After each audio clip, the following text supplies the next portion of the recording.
Work session to order. Thanks everybody for hanging through lunch and coming back. Ms. Webb, first item is the annual report on conditions and needs. Thank you, President Gecker, Vice President Wilson, members of the board, and Dr. Lane. I'm pleased to be before you this afternoon to discuss your 2021 annual report on the condition and needs of public schools in Virginia. I'm going to take this off. I'm like sucking in mask. This report is required by 22.1-18 of the Code of Virginia, and this section outlines the requirements for the report to include the current standards of quality, information on student and parent choice, including charter school and virtual school options, as well as a report on the required reports that local school divisions must submit to the state and federal government. Since first review, there have been several updates to your report.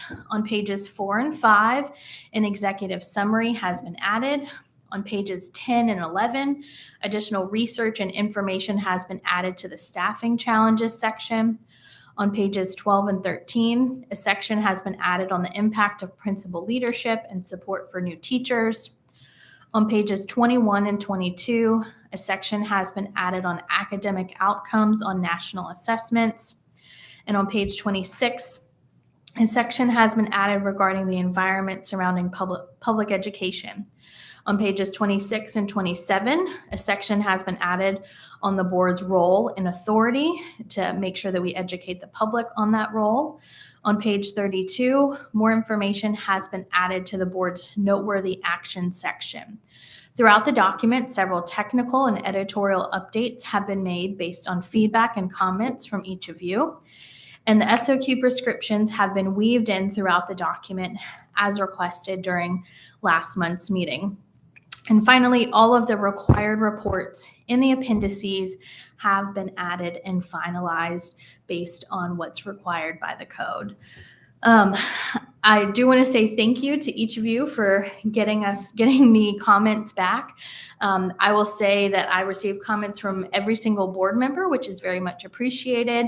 And I have done my best to kind of weave in everyone's comments from time to time. There were overlapping comments, and so I had to make some editorial decisions on the best way to kind of move forward and capture what those changes should look like. But I do think we are in fairly good shape, hopefully, and would just open the floor up to you for any additional questions and feedback as we continue to finalize this for final review during tomorrow's business meeting. Okay, thank you. Are there any comments or questions about where we are? Additional changes that people want to make? It would be preferable to, sort of draft here rather than at tomorrow's meeting. We could make that happen. But I do think that it's been pretty noteworthy that everybody has had comments, and certainly thank Ms. Webb for, weaving them in quite so seamlessly to the document.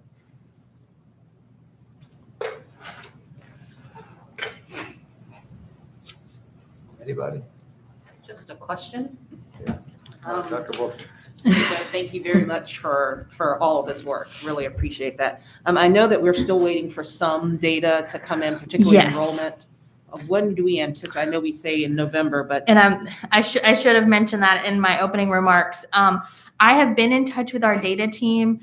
When I spoke with them the end of last week, they were waiting on, I believe, 10 divisions, and they were hoping to get that by the beginning of this week, and then they would do an analysis of it.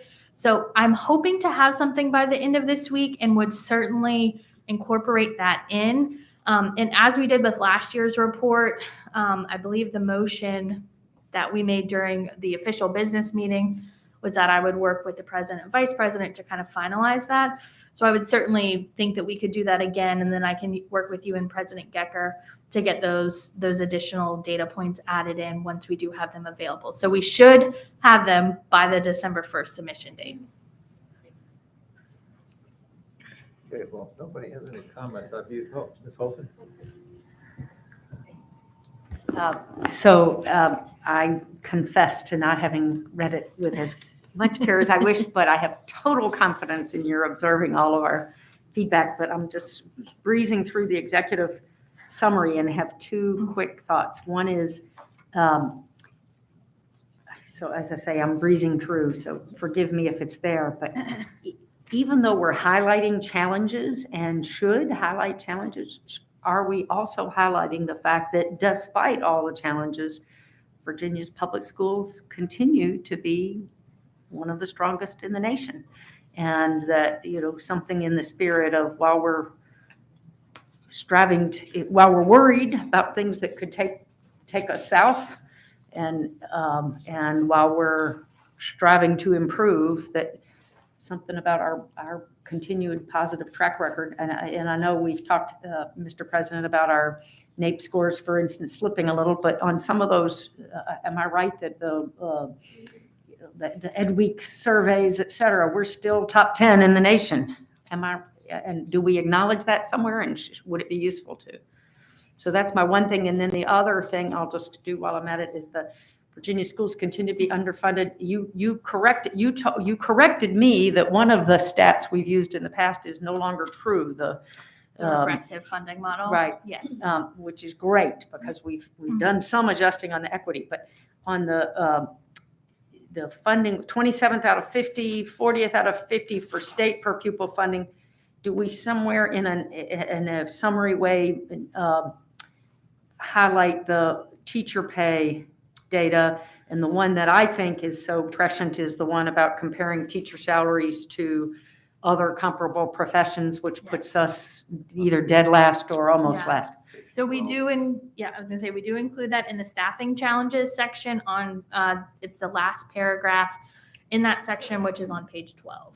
And so I'm okay with it there. I don't know whether it merits being in the Sure. executive summary or not, but thank you on that one. But on the executive summary, maybe the one about how, despite all the challenges, we're very Absolutely. blessed here in the Commonwealth. Some positivity. What do you think? I mean, I'm open to, I could see both ways on that, but I do think that there are some, I think we've got some serious risks, and we don't want to undermine the serious risks by saying everything's fine. But on the other hand, we risk not being fair to our educators in our schools by not properly highlighting what's going well.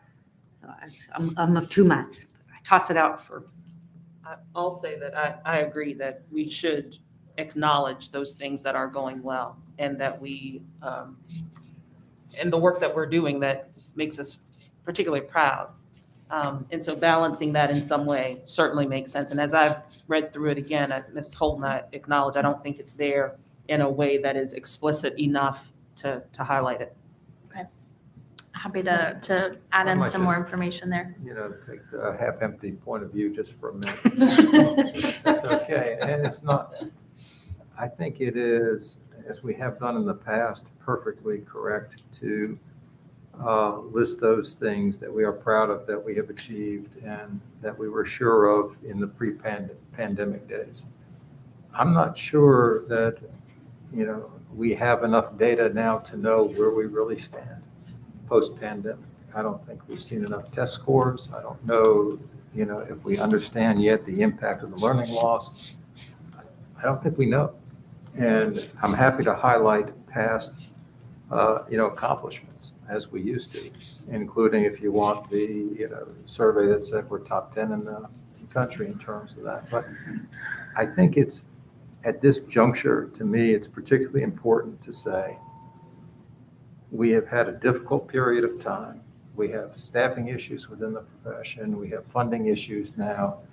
And we are really not sure if, we can maintain where we've been unless we change things on the ground. And that honestly means not only more resources, but how we allocate resources as set forth in the board's prescribed SOQs. And so perhaps part of that kind of bridging, isn't it interesting that I'm sitting between these two? Kind of bridging the. Strategically placed. I think so. Perhaps it is acknowledging the accomplishment of the past as a springboard over what is now the challenge that we currently face, right? So somehow bridging the two ideas, but I do think acknowledging in some way that the current condition is not necessarily reflective of, we're not staying here. We know that we will rebound, if you will, or something to that. I mean, obviously, I'm not going to object if we put in, factual things that indicate how well we've done. Well, and some of it is just how much we highlight what, but Right. something at the beginning and The to- flip side of this, though, just to be clear, is that as we talk to policymakers going forward, if we put in, for example, everything's wonderful and we're, fourth in the nation. Right. When you come and say we need to make changes, they're going to say, but wait a minute, didn't you just say everything's wonderful and we're fourth in the nation? Yeah. That bias is there as people read this. They will remember what they want to remember. Mr. President, I think that's just like an incredibly important point, and I think it's attention, right? Because of course, we want people to feel where we are doing well, that should be acknowledged, but I have wondered if that sense of we're already in the top 10 when you look across the country, what more do we need to be investing financially? I mean, we know the truth of that is when you kind of disaggregate and look at how well everybody's doing across the Commonwealth, it's true that that's not so. But overall, it looks really good. And so I do wonder how that sometimes may undermine some of what is necessary to really get at ensuring that all children across the Commonwealth are really doing well and thriving as a result of what's happening in our schools. So it's just, I'm intrigued by this conversation and the need to situate data as the basis for talking about what is really going well and not take away from the fact that there's a lot of recovery that will need to happen as a result of this unprecedented moment that we are coming through. It's an interesting sort of tension to think about trying to balance. so may I endorse what I'm hearing from Dr. Wilson of despite some serious warning signs before the pandemic, our schools remained the envy of many other states. That we were despite so I wouldn't want to deny that there were underlying serious concerns even pre-pandemic, but despite warning signs, our schools were doing great work and getting great results for many, but not all of our children pre-pandemic. And then now we've had this huge impact, and combining the huge impact with the exacerbating effect on existing problems, we're worried. But I do some affirmation, fact-based affirmation of where, because some of the mood of the moment has been, our schools are disasters. And that's not true in Virginia schools. And so some of the theme ought to be affirming the good work that our students and parents and teachers are doing.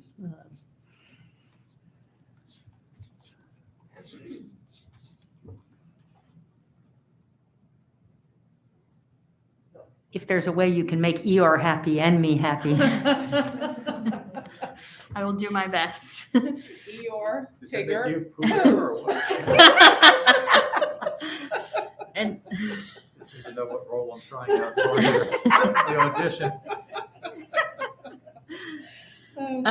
Ms. Holton, one other thing not related to this that I forgot to mention in my opening remarks is that I did work with VAS on a member survey as it relates to unfilled positions. I just got the information last night from them, and they had 46 school divisions respond to their survey for 1,368 total unfilled positions. So Ben Kaiser has provided me with a little bit more granular detail to those responses, and I just haven't had a chance to go through them yet. But we'll certainly weave this information into the annual report where appropriate in those staffing challenges sections. It's only 46 divisions, but that's still a substantial amount of unfilled positions within those 46 divisions. And I'm sorry, just since you bring, they're filling, or they are meeting the needs of students through board substitutes, through God, I what are don't. they? We don't know how. Well, and these are total unfilled positions, not just teaching positions, Okay.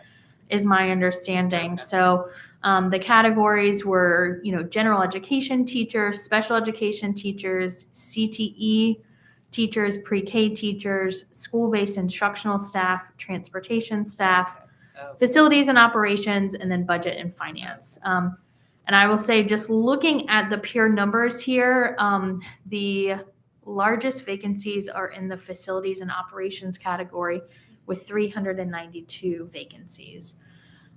Next would be general education teachers with 342 unfilled positions. 342.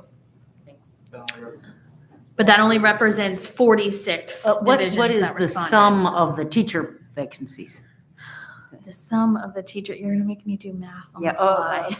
Well, you don't have to do it instantly, but that one might be 168 vacancies, of which X are Absolutely, and I think, classroom and we can instruction certainly, related. weave that in, but I do think, and we have talked about this within the staffing challenges sections, that we know that there are lots of unfilled positions when it comes to custodians and bus drivers and cafeteria workers. And so I think that that's important to highlight as well. And we will have that hard data, but not until after the board's submission of the annual report. And in fact, maybe that's the best way to use this data here, is to say, this is just a snippet. Absolutely. We are soon to have better hard data on this Absolutely. topic. Can kind of preview that there. Okay, any other comments on this topic? Just on the vast survey, I have a copy of it. I can't even see the divisions, so we don't even know And I if it's don't, all yeah. rural. Right. Is Fairfax in or not? Yeah, right. Could So double I would the be numbers, careful right? about using the data unless we get closer to populations numbers. It was, of these 46, it was 808.50 teachers. And that's hard to say, how does that compare to prior years, et cetera, because it just with only. Well, and the way we report it to the state is as of September 30th, not as of the date of their survey. And Yeah. we'll have more definitive data long after your report's done. But it'll be in December.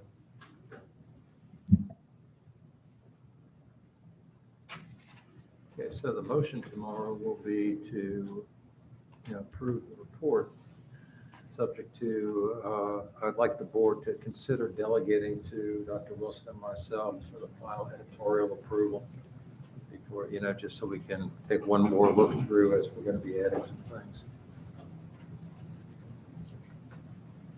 Yes? Okay, good. All right. Well, That's thank you it. so much. Yeah, you've done a great job on this. All right. I mean, Thank you. Thank you. thank you. We spent a Great lot of work. time. Yep. Thank you.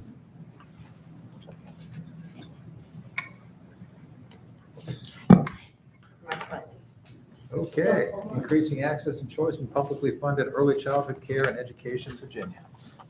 Good afternoon. Good afternoon. It's great to see everyone.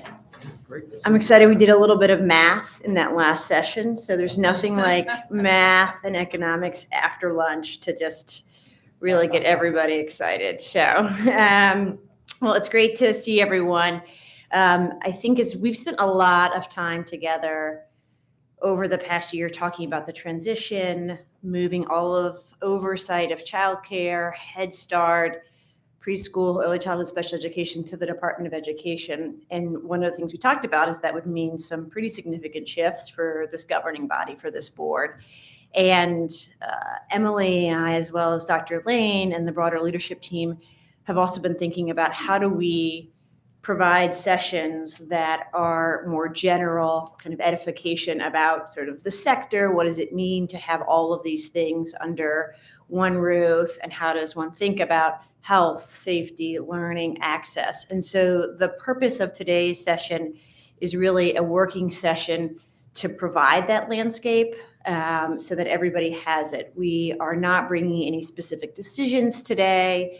But really to talk about access and choice in the early childhood space, which operates differently from K-12. And so that the group knows that as there are things that are going to be coming up, whether that's reports that go to our General Assembly in December, whether that's policy or practice choices over the course of the next year. So very excited to present this to you this afternoon. I will warn you, I can geek out, so I'm trying not to speak too fast nor too slowly. I will think about times where I can ask you direct math, whether that's a complicated addition or a substitute effect. Just kidding. But, I think understanding this landscape, it's taken a while. I can only imagine how many years Dr. Mann has worked on this, but just to start sort of and take this in bits and pieces. So I'll start with just the landscape itself, how we think about eligibility, funding, and choice across programs, give you the names of the major programs, and our appendices include more detail there. Then talk about some insights, some of the kind of really important takeaways from the data in Virginia. Then touch on strategies for access and choice. And again, not calling for any specific decisions today, but to talk through some of the things that the leadership and the team are thinking about. And we can also talk a little bit about some of the different ways to implement those strategies. What should be done through regulation? What do we need? What actions might we need our General Assembly or governor to take as we go forward? So as always, just a big step back, why do we unify? Why all this work? Why do we care about access and choice? Fundamentally, we know that the greatest opportunity gap in our state may actually be at the beginning of kindergarten, right? And for all of the investment in thinking of Ms. Holton's point about, having a top 10 school system, like one of the biggest challenges that stymies that system is the fact that not every child has equitable opportunity to come to kindergarten ready, right? And we hear this from kindergarten teachers. We see this play out in third grade reading results, and we know how a lot of that has to do with how the system, the early childhood system built by adults, though we never want to put this on the shoulder of 4-year-olds, means that too many kids still come to kindergarten not ready. And we look at literacy, math, self-regulation, and social skills, and nearly 45% of our kids are entering not ready in at least one of those areas. And when we do similar work around looking at those kids that are furthest from opportunity, low-income households, children with special needs, children who are English language learners, we see that the disparities grow, right? That those children are less likely to have the opportunity to come to school ready. You've heard me talk ad nauseum about this. This really is a function of both access and choice and quality, right? This is a system that works differently than K-12, and that we don't make a commitment to every child and every family. And so really kind of understanding who's eligible, how much we fund, plays as much of a role as understanding, well, once you get into one of our programs, to what degree are those experiences quality? What do we expect of those teachers? How are those programs intentionally supporting learning and development? And so we're tackling both. You've heard me talk a lot about quality, and today we're going to focus more on the access and choice piece. And then, of course, all of this is continued to be done in the context of COVID-19, which, if there is a silver lining of the catastrophe, is that it has certainly elevated some of the challenges of the early childhood and the child care sector, which you've now seen in nearly every headline anytime you open the paper or turn on the television. We share a vision very much in line with the broader vision of this board around making sure that there is equitable opportunity for every child. We really want every child to be able to fulfill their potential, the promise of Virginia's top 10 K-12 education system. We know that families need access and support to choose the option that makes most sense for them. We have put in place and are slowly but surely building a uniform measurement and improvement system so there are quality choices available for all families. We're focused on improvement and growth, right, rather than a binary understanding of quality, and really thinking through how do we fund programs to achieve those expectations of quality and growth. And ultimately, as you hear me talk a lot about today, really using data to inform every aspect of our decision making. So with that, this is the simplest sort of version of this, right, is this kind of emphasis on thinking about your work in this space, some of it related to access and choice, and some of it related to quality. And again, you as a board have already put in place guidelines around an expectation of quality and supporting programs to grow, particularly those that take public funding. But if we can do that, that means that there are more options for families, right? And really, ultimately, there are no wrong choices, right? No matter what a family chooses, depending on their needs, full day, half day, full year, that no matter where a family chooses, that they can expect that their child will be supported to maximally grow and come to school more ready. So what are the publicly funded programs? You're waiting expectantly. But before we do that, I just want to clarify a few of the things that make early childhood unique and slightly more complex. So I think the first is this emphasis, it's just not a guarantee for every child, right? So you have a 5-year-old, no matter where you go in the Commonwealth, across 132 school divisions, like your child can be served, right? And there's challenges around staffing shortages, but ultimately we figure out how to serve every child. In early childhood, funding is limited, and we don't necessarily make a commitment to every family and every child. And so we talk a lot about eligibility, which is our way of prioritizing which we think the kids who would need this most or may benefit most, and that sort of factors who ultimately can participate in the programming. We also don't have a single provider type. And I know I'll try to avoid using acronyms today, but we really do have a public-private system that consists of faith-based programs, that's private large childcare centers, small family day homes or childcare offered in people's homes, public schools, partnerships between public schools and private entities, community-based organizations, the whole array of providers. And that is partly based on historical context, sort of how these folks stepped in the role that they've played in supporting early childhood over our country's existence, and diverse family preferences. So that some folks really, like myself, right, for my 4-year-old, I need full day, full year so I can be here today. Other families might pursue something that's shorter, might prefer a 4-year-old experience that's shorter day, right? More similar to kind of what we have for pre-K in the schools. So really kind of understanding that at its core, we are public-private, and we have an incredibly diverse array of providers that go beyond just the K-12 school system. And I think understanding the kind of importance of this public-private has always been a facet or kind of key aspect of the system. And we look at programs like Head Start that have played a huge role serving some of our most vulnerable kids and families across the country for more than 50 years, right? And a real focus on giving those kids kind of a fair shot, a head start. And then we have programs like our Child Care Subsidy program. So I know we don't talk about it often, but it's a voucher program that serves roughly about 25,000 kids across the Commonwealth, and really important part of the efforts to strengthen some of our public assistance efforts and really help support families to gain self-sufficiency while also supporting children's learning and development. So those are kind of key public programs, again, that function slightly differently than our kind of core K-12 system. Here are the 5 key programs: Virginia Preschool Initiative, Early Childhood Special Education, our Mixed Delivery Preschool Program, which functions very similar to VPI, although in private settings, Head Start and Early Head Start, and our Child Care Subsidy Program. There is a chart on each of these. I thought it might be a little overwhelming to go through each of those charts with each of you, but I think kind of understanding that each has a slightly different eligibility set of expectations, right? Some of which is tied to the child, some of which is tied to the family. Understand that we fund each of these programs at different levels, right? That there are slightly different program offerings. So if, just to have that in the back, if you want to flip and look at that at any point, but that there's, that these are not all identical.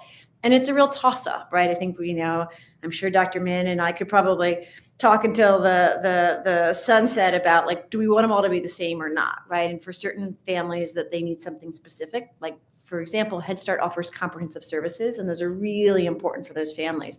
It may not be necessary, right, for all families. And so really kind of this is one of the things that we'll continue to grapple through as a department and as a board. Can I ask a question? Yep. As you go, I've gone to the appendix. Oh, good.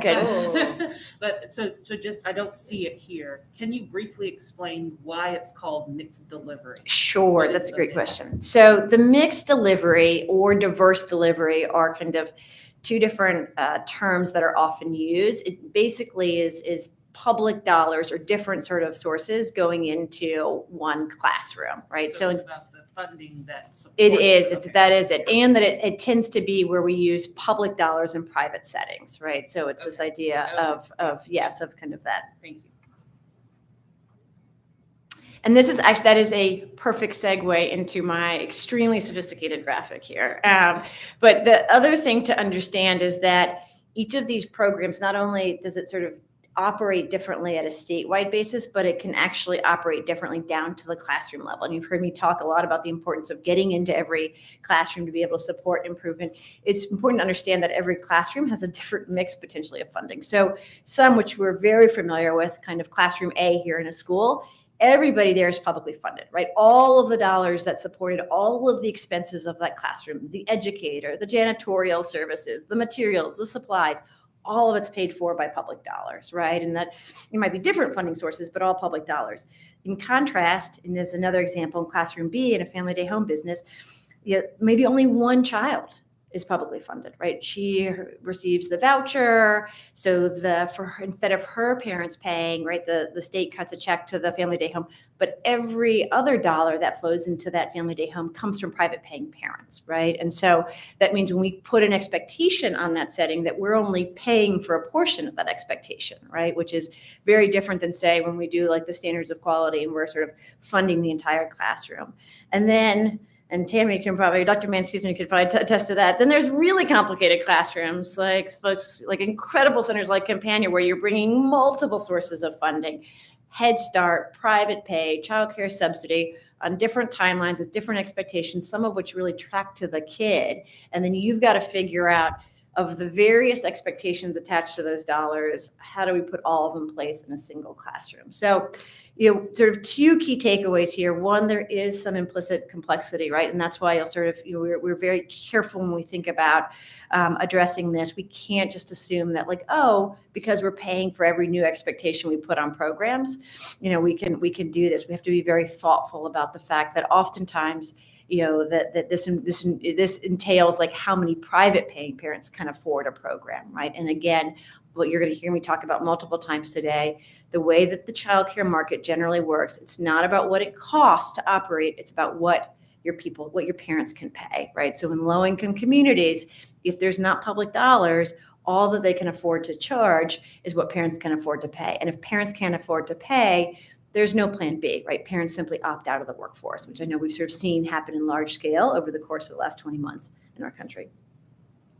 So kind of a more sophisticated way to sort of think about demand, right, is for the public programs. It's not just, oh, let me calculate the birth rate and who wants to pick public versus private, right? That's how we make estimates when we think about our K-12 system and our formulas. We have to think about both who we say is eligible, right, and do they have options that meet family needs, right? So if we say, right, that only parents who are working are eligible, that limits the amount of families and the amount of children that can sort of benefit from that program, right?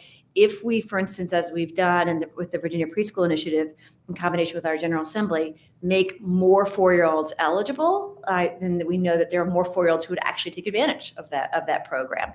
The other key piece is we have to meet family needs. So it's not enough just to offer a program. If I, for instance, think that there's top-notch pre-K programs offered in our schools, if all that's offered is 5.5 hours, that doesn't work for me as a working mom, right? In contrast, folks have different preferences when they have infants, right, than they maybe when they have 4-year-olds, right? And so really thinking through, how do we set the criteria that make the maximum number of families eligible to move, to really provide equitable opportunity? And how do we make sure that we're capturing families in a preference in a way so we can meet their needs? And then that times the funding is kind of the potential investment, right? So how much do we also actually offer per child? So this gives you a sense, the takeaway here without reading everything on this slide is that the eligibility varies, right? And so the biggest factor on how many potential kids could we serve in our publicly funded birth to 5 system really hinges on how we set eligibility. And what you see is there's sort of income situation, there's age, right? Not all of our programs serve all kids birth to 5. In fact, only really our childcare subsidy program does. There's characteristics related to the child. There's characteristics related to the family, right? So for purposes of Virginia Preschool Initiative, for the most part, we don't actually care what's going on with your parents. Like we care about you, your income situation. The same is true for Head Start. For the childcare subsidy program, because it is attached to workforce development, we care about whether mom or dad or guardian are going to school, working, or pursuing a job. And again, some of these things are federally set forth. So things like related to the childcare subsidies, a mix of federal, state, early Head Start all set by the feds, and then mixed delivery, Virginia Preschool Initiative, all set by the state. Yes, Dr. Mann, and then Dr. Anderson. Yes, as you were talking about the characteristics on the family side, it just reminded me of something, and another nuance that is certainly true for Head Start is that because there is a governing structure that sets the point system, right, that dictates sort of what are the challenges that families might be facing. So you can have a fair bit of local variability in who actually gets into programs on the basis of what parents define as some of the more significant issues that deserve greater weight, because a point system is used to determine who's actually served. So there's another layer of variability that happens locally as a result of that. Absolutely. So another way to think about this, if I have a 6-year-old, as I do right now, and I live in Richmond City and then move to Chesterfield, I know that my child will transfer from RPS to Chesterfield County Schools. It's not true for a 4-year-old, right? You might sort of be eligible for the programming in Richmond City, and if you move to Chesterfield, all of a sudden you might find out that you're no longer eligible, right? So again, there's not that consistency statewide that then kind of enables us to sort of more easily say, how do we make sure that all of these kids have access to programming that puts them on track for success? Dr. Anderson? Yeah, so just so that I'm just trying to get some clarity, particularly like, for example, under the child care subsidy programs, the providers that participate in that, they have conditions that they have to meet, right, in order to be a provider. And so this program is going to have some criteria, some quality criteria conditions. Is that going to then be the new standard for the child care subsidy programs? Is what's existing and what is now going to be applied, or will existing providers have a choice whether or not they want to participate in this additional resource? Do you see what I'm saying? Yeah. So think of it kind of as sort of two aspects. There's a floor in terms of minimum expectations to take public dollars, right? So, and that is a combination of some health and safety expectations, and then what does it take to register to be a vendor, right? And a set of things in terms of fiduciary responsibility. And then what we have been putting in place with the measurement and improvement system is then the kind of expectations around quality and learning and supporting learning. We are building it slowly for a couple of reasons, including because it isn't optional, right? That the state law now requires all programs that take public dollars to be a part of this, making sure that it's not too costly for programs, making sure that it doesn't encourage programs to not take public dollars. And the focus, based on the guidelines that this group put forward, is on teacher-child interactions and on using curriculum. And we're working right now to make sure that that's affordable. So it's a choice to take public dollars. Not all of our child care centers take public dollars, but if you do take public dollars, you need to meet those sort of that floor in terms of expectations, and now to be a part of the measurement and improvement system. So the measurement and improvement system is still above and beyond the floor. They could still be a child care subsidy provider, meet those floor conditions. And if for some reason it was either going to be more costly to continue to meet the improved measurement and quality conditions, or if they just, when they look at the ratio of kids in the child care, and it's like, well, 9 times out of 10, only 3 of you guys are going to really qualify for this, it's not worth they would still have that option.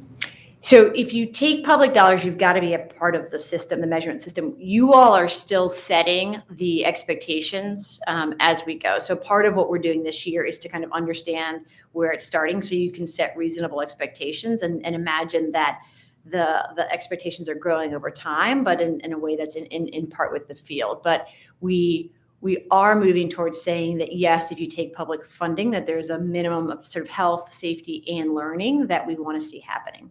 Making sure we weren't moving down a path where you could have the population of providers that meet that minimum, but then they don't want to do the additional.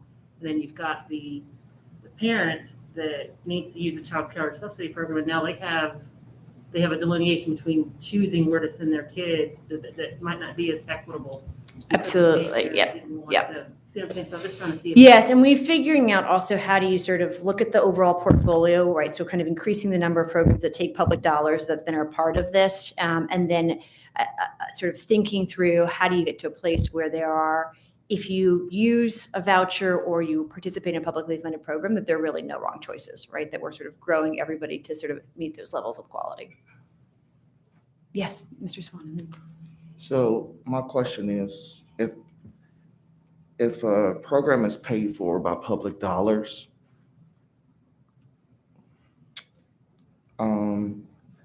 is the child still not guaranteed for that program, although it's paid for? So I struggle with that as a teacher. Mhm. Like, I kind of struggle with that as a teacher. How can we make that available, although it's paid for, with public dollars? I feel like you used the scenario of when one child is in a program in this particular area, but they move to another particular area that may not be eligible. I kind of struggle with that as a teacher. So how can we make that more equitable for the students? Absolutely. No, I think every time you think about, a wait list for me is in some ways a little bit of like a failure of government, right? Like we've said that these families and kids are eligible, but we just aren't providing enough dollars to serve them, right? And this is a problem across early childhood. Nearly all of these programs maintain wait lists of some sort. And that literally is saying, we say that you're in need or you would benefit most, but we are not following through on that commitment to you and your family. And that plays out every single day in the early childhood sector in a way that it doesn't in K-12. We need more money. So and we need to is make it- more people eligible. So to me, it looks contradictory. So if we say public education is for all students, it kind of looked contradictory to me, looking at it. Yeah, and if you look at the way, for instance, that the Virginia Preschool Initiative language is in the law, it doesn't make that promise, right, to all students. It basically sets out our General Assembly, right, sort of historically has said, no, it's not for everybody. We've made some efforts to expand eligibility, but you're right, it is a pronounced difference, and it does result. When you think about why 55% of kids from low-income households are coming in, why they're coming in less ready, it's often because their parents can't afford to pay. 4-year-old care right now costs $10,000, $11,000. Infant care costs more than college. It is simply out of reach for many families. Dr. Duran? I'm very interested in more of the income criteria because I see the child care subsidy varies by region. But my experience in Northern Virginia, when you think of EPI and even Head Start and Early Start, many families don't qualify based on that, but cannot afford to send their child because the cost of living is quite different. So who sets that definition for Virginia Preschool Initiative? I know Head Start's a federal program, but for VPI, who sets that criteria? And has there been discussions around more the alignment of the child care subsidy where we look at our regions in Virginia and understand that families that are really struggling in Northern Virginia look different in terms of their income? Absolutely. No, we have. And it's set forth by our General Assembly. So for the Virginia Preschool Initiative and for the mixed delivery, that is codified in the Appropriations Act, right, as a program that's focused on low-income families. I should also note the child care subsidy doesn't go all the way up. It's also set to, I believe, 155% of the state median income. So, but it's very true. Like it does two things. One, it does make it, that many families who would and children who benefit this are not eligible. And second, that it creates some of a cliff, right, between those who happen to be eligible and those who are not, noting how expensive child care is. The other thing, and Mr. Swan, I'm a little nervous to share this because if you thought there were disparities on the who's eligible, wait till you see on the how we fund these programs. But basically, again, we, for a variety of reasons, do not fund every child in the same way, nor do we pay for every hour in the same way. And so some of these differences in terms of the rate per child are based on different program offerings, full day, full year. But, in general, we underfund across the board. And largely, this is particularly pronounced when you think about how much more expensive these classrooms are relative to a kindergarten classroom. Just think about elementary school ratios, right? Or sort of high school classes. Folks talk about 20 kids, 30 kids. It is illegal, not to mention horrific, to imagine putting one adult with 30 infants, right? I mean, you can't even imagine it, right? So everybody's like, well, why is childcare so expensive? It's because one adult can only really deal with 3 or 4 or 5 infants, right? Like, when you think about 2-year-olds, like anytime I hear people pushing back, I'm like, well, can I put you in a room, right, with 14 2-year-olds for an hour and see where you are? And I'll come back to you in an hour, right? So it is, you cannot sort of have the same ratios you have in secondary, you have in elementary school in this. And that is why this is so expensive. Anywhere from 65 to 80% of the bottom line for the cost of these classrooms has to do with staff. And by the way, on average, we pay our family day home educators $10 an hour and our child care educators $12 an hour, right? So there's almost no wiggle room, thus the need for more public funding so that more folks could offer this. Yes, Ms. Holm, I'm sorry, I think you raised your hand earlier and I apologize. No worries.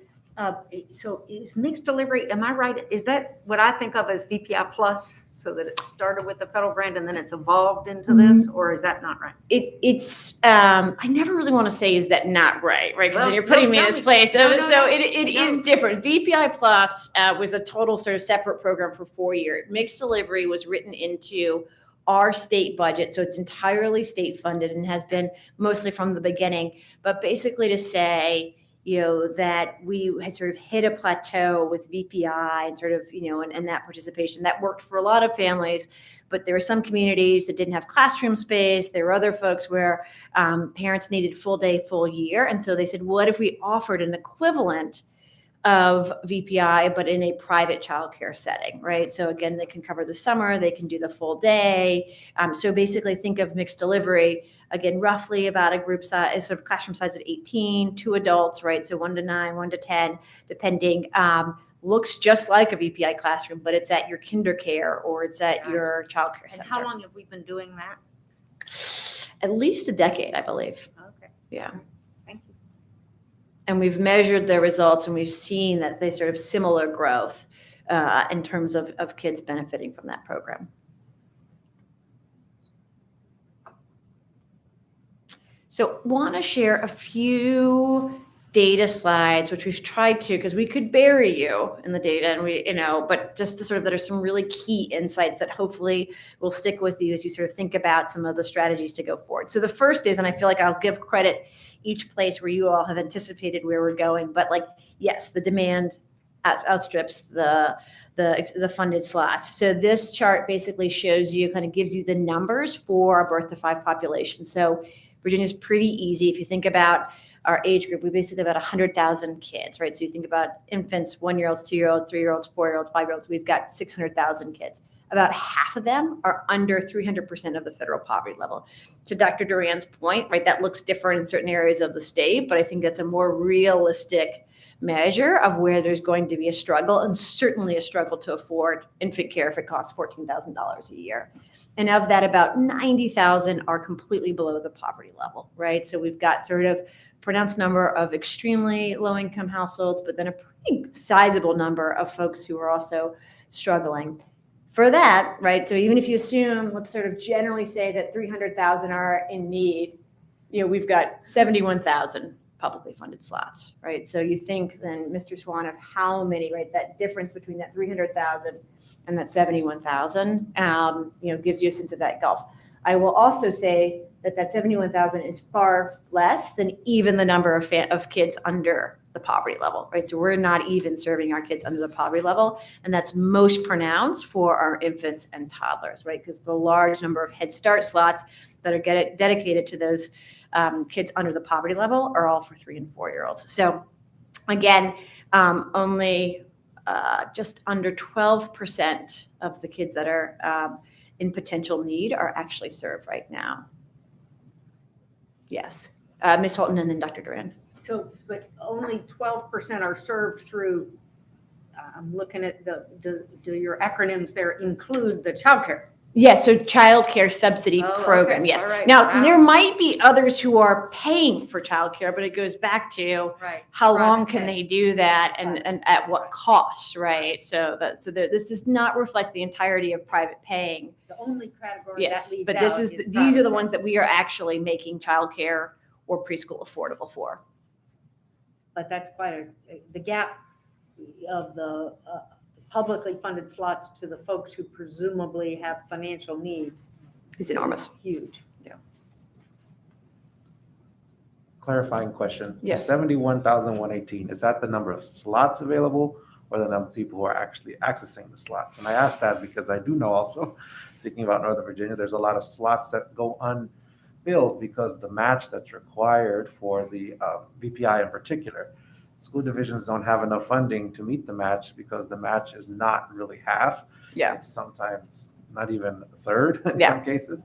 So my question is, are those the slots available overall, or are those the ones that are actually being Yes, filled? so that's a great point. So that's based on the actual slots or kids served, right? So, and what I would note is that our budget does a very good job of clawing back everything that we don't actually use. So that represents the current investment. But you are correct that there's an offering of more that's not taken advantage of, largely because if we don't pay enough per slot, folks will leave it on the table, whether that's families who say, I can't make up the difference, or if it's school divisions that say, I can't make up the difference. So what would be the number, do you know, if all the slots that were available were actually accessed because the match was made by either the individual or the school division? Would that be considerably more than 71,000? Slightly? It'd be a couple of thousand. I want to say ballpark 6,000. So it would help, but it still wouldn't cover all of the kids. And again, those are just 4-year-olds too, right? And I mean, some 3-year-olds too, but really it's just, we only make that promise to 4-year-olds. More thoughts. So the 6,000. So there's not a lot of slots then left on the table from what's available, is what you're Yeah. saying. And there's almost no slots left on the table as it relates to Head Start, right? The feds are very tight on that and they have wait lists. And then, yeah, so. Thank you. Yeah, one, for example, right? So we had a hold harmless, right? Generally speaking, with K-12 last year. In contrast, you heard me talk about the under enrollment in early childhood.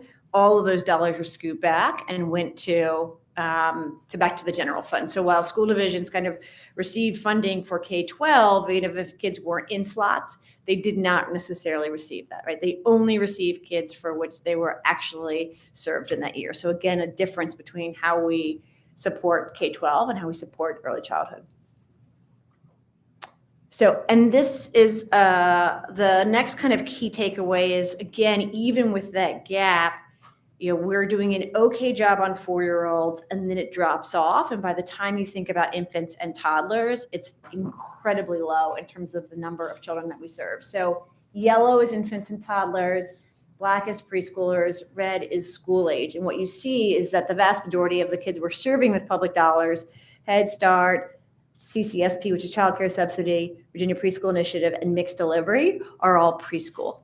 Just recently having added 3 years, so that was 3-year-olds, so mostly 4-year-olds. So when you actually look at for infants and toddlers, we're down to, we'll do some math here, 2,600 plus 6,500, which puts us at just about 9,000, right? Again, 100,000 kids born each year. So you've got infants, 1-year-olds, 2-year-olds. Take that in half, 150,000 potential kids in need, 9,000 slots, right? So we've got, 16% of our slots support infants and toddlers, 62% preschoolers, and then 22% of our child care subsidy dollars support school age. And you might say, well, why are we doing that if we're really focused on birth to 5? I'll talk in a second around how we, one, think there's a tremendous need for support for out of school time, and 2, that those dollars actually help cross-subsidize the infant, toddler, and preschool classrooms.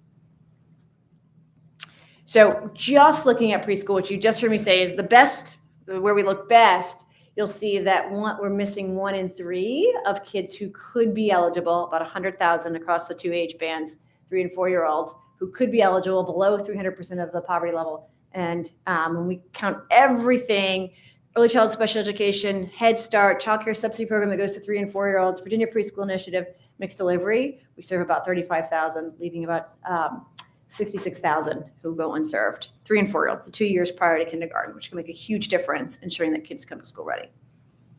And most of those are 3-year-olds. So I'm sorry. It says 1 in 3 lack access, but do you mean 2 in 3? Oh, yes, you're right, actually. There we go. Yep, that is. Red is the big. Red is the big one. Yep, 2 and 3. 1 and 3 have access. That's what it should be. Yes, 2 and 3 lack access. See, I knew there was, we would catch it. Look at the sharp eyes. I'm always looking for more good news. No. No, it's bad news.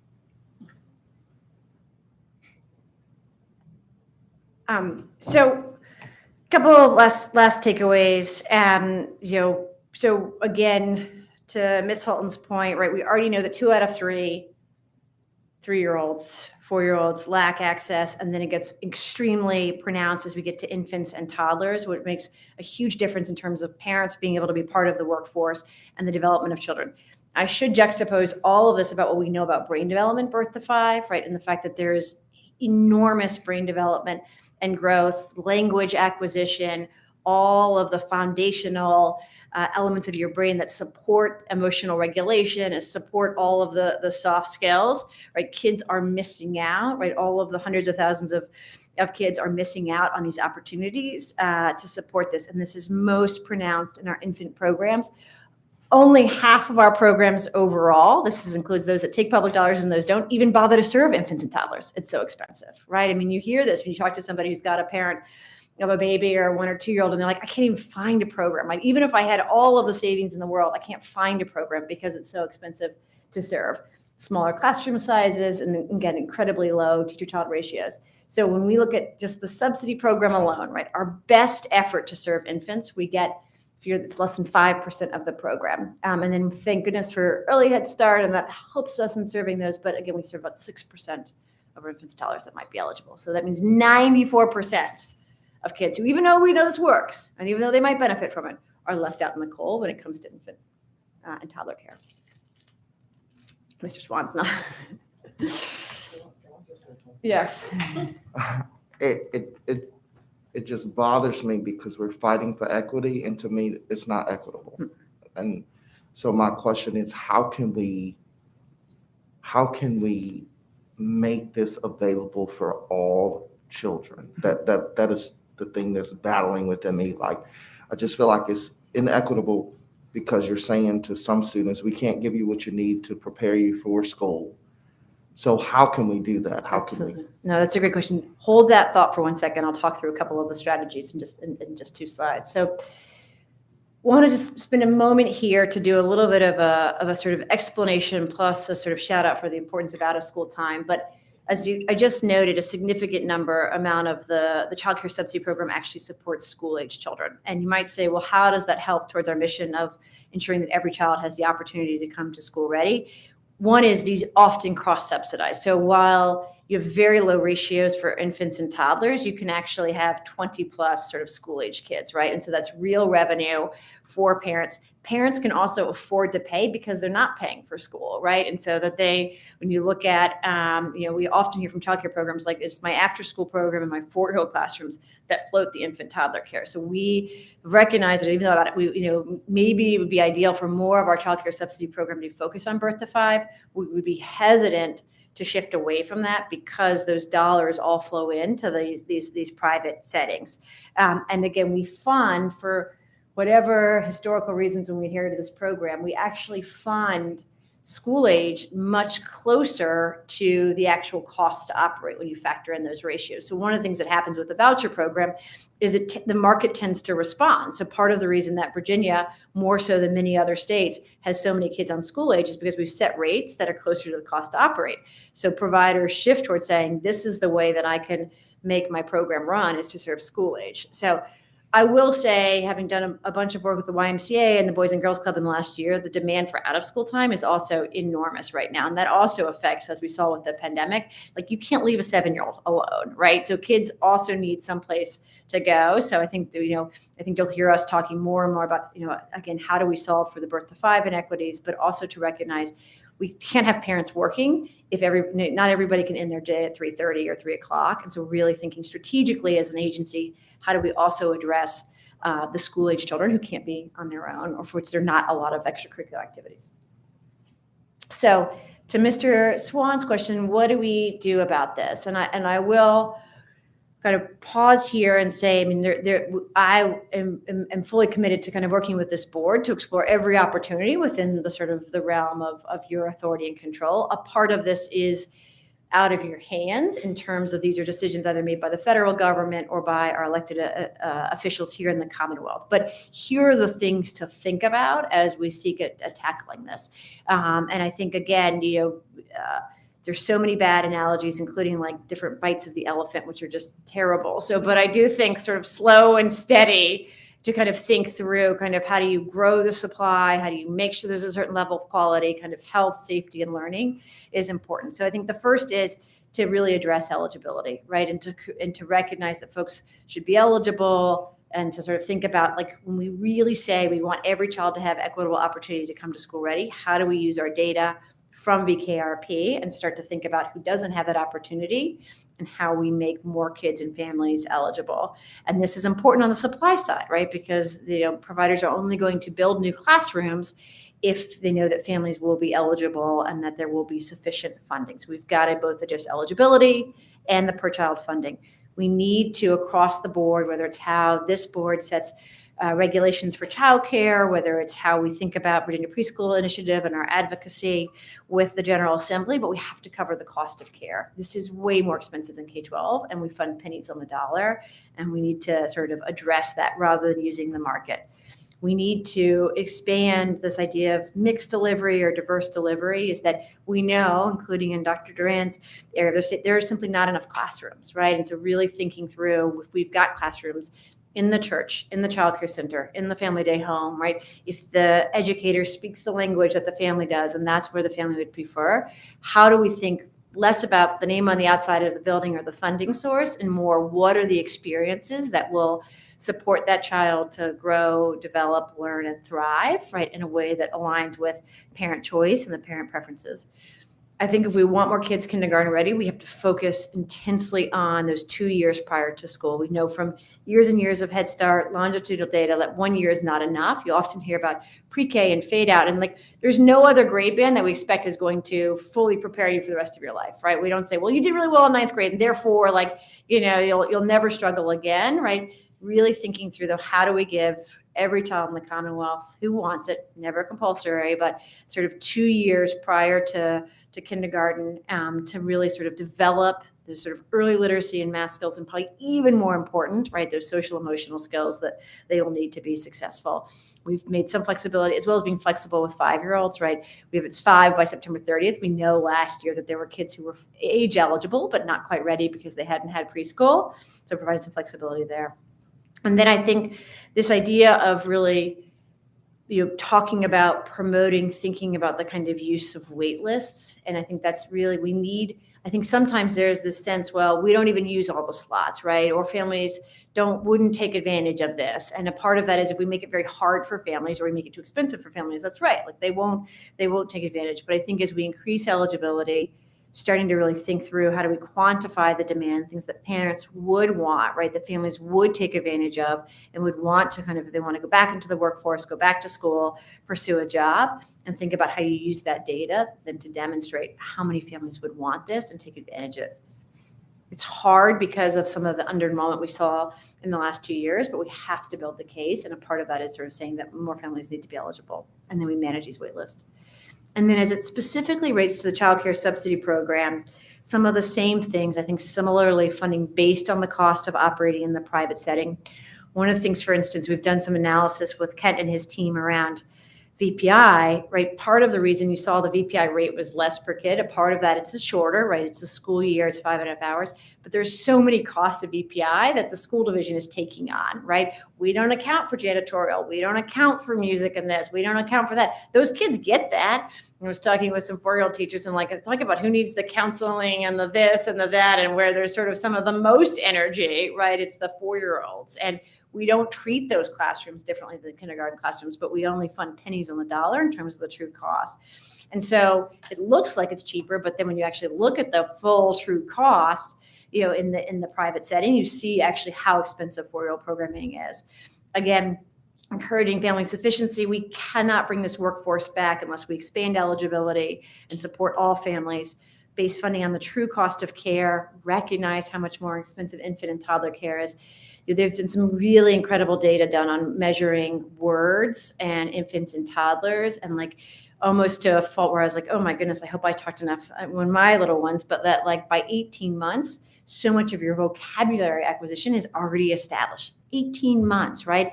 And this is all about the words that you hear in conversation, right? And then we teach you to kind of understand print, and then we help you decode, and then it clicks, right? Where you sort of understand how to decode, but you're able to tap into the reservoir of words that you've learned really all prior to getting to school, right? So if we don't figure out how to support infant and toddlers, we're never actually going to totally solve for making sure that all kids are on reading by third grade.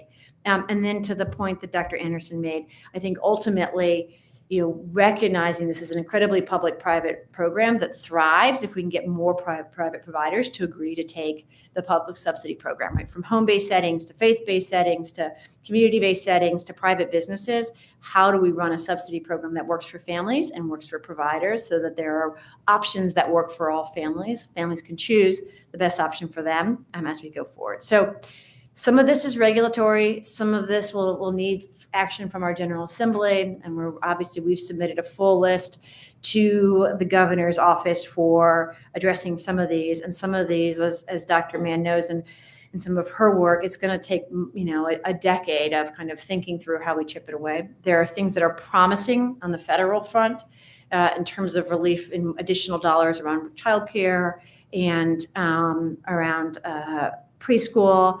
And the good thing to reflect to this board is because of the work around unifying the system, building out that measurement and improvement system, and some of the data infrastructure that we've been able to put in place over the last few years, is we are in a really good place to be able to receive dollars, to be able to quantify the growth over time, down to the classroom level, down to the community level, as well as assure a return on investment, because we have an infrastructure to say, here's what's happening in each classroom as it relates to health, safety, and learning. Here's how much kids are growing, and here's how we connect that to longitudinal data outcomes. So you've got incredible infrastructure on the place. The challenge is we've got to make more kids and families eligible, and we've got to build supply and get the funding right so that more kids can benefit and come to kindergarten ready. So here are a few of the areas that are kind of under consideration. Again, no decisions needed today, but a lot of this is covered in the Appropriations Act. And so we worked very closely with Dr. Lane back in August and September on a very full package. And sort of our hope is that some of that can be reflected in the budget and make it all the way through next year. All of the Virginia Preschool Initiative is set forth there. Legislation, working with elected officials who are concerned about, have the same concerns that you do, Mr. Swan. They expended last year kind of who's eligible for the child care subsidy program, including families who are looking for work, which is huge. You cannot take a job and take on shifts if you don't have stable child care, right? So you'll go to the interview and then you'll get the job, but you can't take it because you don't have a place to put your child, and you can't take an extra shift or do the additional training, right, if you don't have a place to put your child. Addressing regulations, so again, that'll be coming to this board. And again, we're really trying to use all of the COVID relief funding to address some of these challenges. So we, for example, have offered a bonus as part of the stabilization grants, those direct grants that we're providing to providers. And we just heard from one of our national partners today, we're the sort of only state so far that's really kind of provided that type of bonus for folks that are participating, recognizing, to Dr. Anderson's point, that we need our private providers and we have to get the economic incentives right to be able to offer more choice and serve more infants, toddlers, and preschoolers. It's not the most optimistic presentation, but I think important in terms of understanding, and you see now how some of the economics affect, right? When we were talking, and Dr. Mann has been an incredible advocate for this, about being extremely thoughtful about our measurement and improvement system. And I think when we come back, at future dates with regulations, you'll hear us at each point have run the numbers on what it would mean to put this in place, because, it is a fragile system. Nobody can afford to pay $1 more on the private side. And we also know that too few kids and families are able to benefit. And so it's a game of inches. But again, one that we are at least building the infrastructure, have the data to build a compelling case around increasing demand, as well as that accountability for outcomes. So if you put $1 in this space, we can assure you that it leads to better prepared kids, a stronger workforce, and ultimately a stronger K-12 system. So then I'm going to ask you to take out your checkbooks and write. Mr. Gecker. Actually, first, Ms. Holton, I guess. Actually, I see Dr. Mann. Dr. Mann. I would love to defer to. Well, no, actually, my comment really was just to say that I just want to publicly commend Ms. Conway and her efforts and the efforts of her team. I will say, having looked at what other states are doing across the country, that the way Virginia has approached this effort to sort of unify early childhood education under education is really extremely forward-thinking because there is an express commitment to really try and focus on what are the needs of parents as we define and devise a system. And I think the focus on the experience and the resources that are being used in these honestly, I just can't underscore enough how that cuts through some of the challenges that get in the way of defining quality in other parts of the country around these issues. So I do want to just publicly acknowledge sort of the sense of comfort I have in the staff that's leading this effort from the department's perch.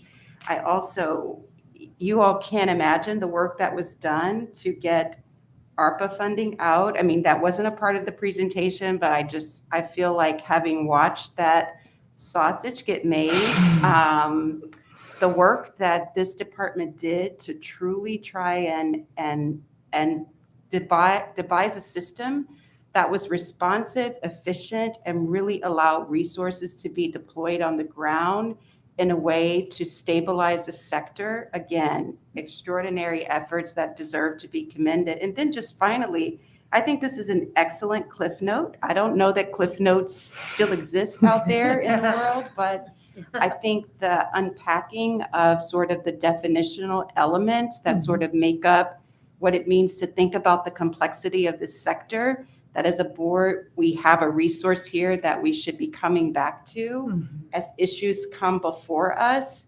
Extremely, extremely impressed with the work that's being done. Thank you, Dr. Mann. Ms. Holton? So, yes, echo Dr. Mann's comments. And then 2 questions. First, if you said it, I missed it. What are the implications of the federal funding package currently under consideration, recognizing we don't know exactly what all the details are, but am I right that there's some good news there? So absolutely. So I think I'm going to sort of answer that in 2 ways. I mean, I think the first is being cognizant of all that is in flux.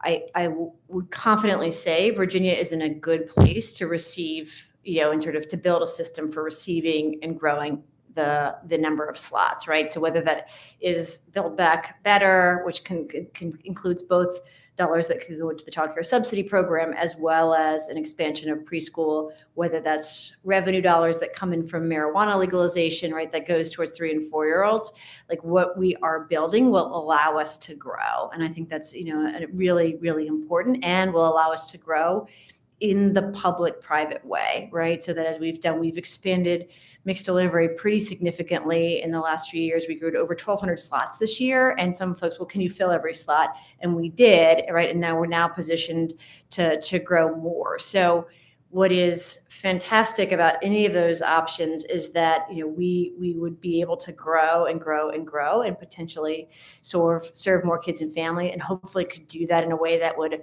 assure return on that public investment, but also could sustain what makes our system great, which is this public-private mix. So we stand waiting, and just, I think, also want to reassure all sides, right, that this would continue to be public-private, this continue to be kind of accountability for quality of experiences without being overly burdensome to private providers. And I think that's important, right, because we can't hollow out, we can't take all of the 4-year-olds, for instance, out of private childcare without losing access to infants and toddlers, right? And that also may not work best for families, right? Again, I need for my 4-year-old, for me to be able to be here today, right? I need my 4-year-old to be in full day, full year care. So promise is there. And again, we are doing plan A of marijuana revenues, plan B of Build Back Better, plan C, who knows? And it's our hope that the federal government would continue to provide enough discretion so that we could set the regulations, set the expectations, deliver the dollars, much as we did with the child care stabilization grants, to meet the needs of Virginia families, parents, programs, and educators. Can I have a quick follow-up on that, because I was going to ask the same question, but I pulled the language from the bill on this, and I just want to understand what it really means. It says funding to cover the federal share of the cost of free universal pre-K program. So the federal share, does that then mean that the state would still have to match that, or what exactly? That's what the actual language is Yes, in the bill. so there's a match right now on the Child Care and Development Block Grant as well. So many of the federal relief programs have a match, and we put up some state dollars for the Child Care Subsidy Program. So there's about $200 million pre-pandemic that came in for that. And I think it's a $20 million state match, which is actually sort of right now goes to some of the staff in our, who support our local social services offices who do the eligibility. Some of the money that the state puts towards VPI counts towards that match. So there would be a match required, likely at the state level. And the question is, how could we leverage all of the current state investments in the space to make that match? I think that's the key, is that it's not new straight cash into the program. It's taking some of what we're already doing and being able to document that Yes. the responsibilities. So I think, again, Virginia would be in a good place relative to some of the state investments that it's made in recent years that are state dollars in addition to the federal dollars. Thank you. And then my next question is sort of more backing out to the 50,000 feet view. You did this work before you came to Virginia in Louisiana starting with Governor Jindal, I believe. How's it going there? So many years out, if we're sort of following that model, if I'm right that we're following that model, is that model continuing to thrive, and are there lessons we can learn as we move forward from what's going on there? Sure. So I think the first is from a macro perspective. I think one of the things that is really important for early childhood to grow into the system that it should be is that really, regardless of political affiliation, that these systems can thrive, right? So again, an important note to some of the similar effort that we put in place in Louisiana was under a Republican governor and a Republican General Assembly. When we came here and put in some of the initial efforts here, it was under a Democratic governor and a Republican General Assembly. And it looks now we've got a Republican governor and a mixed General Assembly.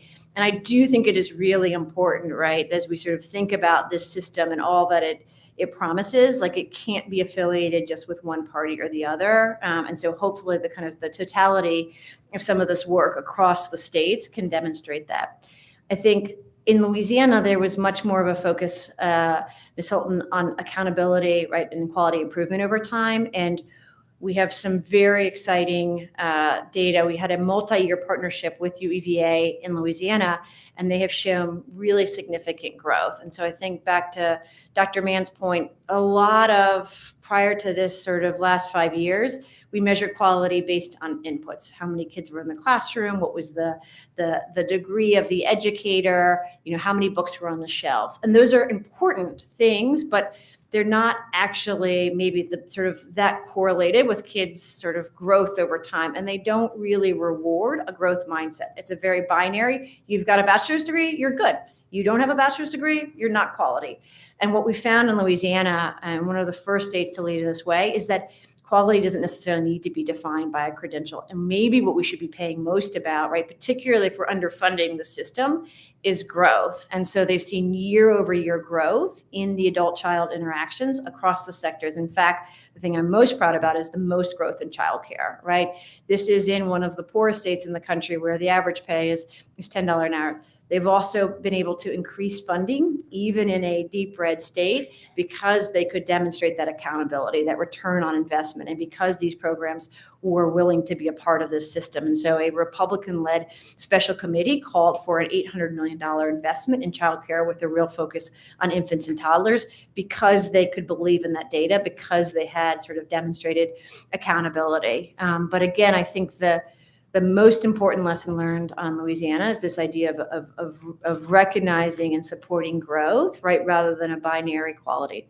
The challenge is Louisiana has far less resources than Virginia. And so I think that, we've sort of taken more steps here. We, before Louisiana, were able to expand our state pre-K in public and private settings to 3-year-olds. And I know Louisiana said, wow, how did you do that? And I was talking with folks about that. We, I think, are in a very good position to think both about the quality piece, and you put the right steps in place there, and then how do you tackle access, right? And how do you do that in a way that honors parent preference, that provides your parents with the ability to choose something that meets them, and while you're able to really measure the outcomes. One last plug here, and just want to kind of make this point, which has a lot to do with economics. We will never solve for the quality of childcare if we cannot get the turnover rates here. Mr. Swan, Dr. Davis will speak about the challenges of teacher shortages. I think it's roughly about 5% a year turnover rate. Pre-pandemic, we were 25% in childcare, 5 times the rate of turnover. And you can train somebody to increase your interactions and to be more effective with kids, even if she doesn't have a bachelor's degree. She can learn how to use that curriculum and use it effectively to support infants and toddlers. If she rotates out, the investment goes down to zero. And we will never, as a state, be able to prepare kids unless we get this turnover down. Most recent data from Louisiana shows that turnover during the pandemic has gotten upwards of 50%. Ooh. We are doing surveys now and capturing it. So That was Louisiana. That was in Louisiana. Okay. But ours is, as Dr. Mann can attest, it is bad right now. And so we have increased our educator incentive to $2,000 in addition to the ARPA funding. We have more than 6,000 educators signed up, but we have some really powerful data that shows that pre-pandemic, folks who made less than $18,000 a year turned over at a rate of 30%, 1 in 3. It drops down to 20% if you can just get her to 22,000. We are talking about $1 or $2 an hour can make a 10% difference in turnover. And so thinking about, and again, that all relates directly to how much we pay per child. These are not people who say, I want to pay you $11 an hour, right?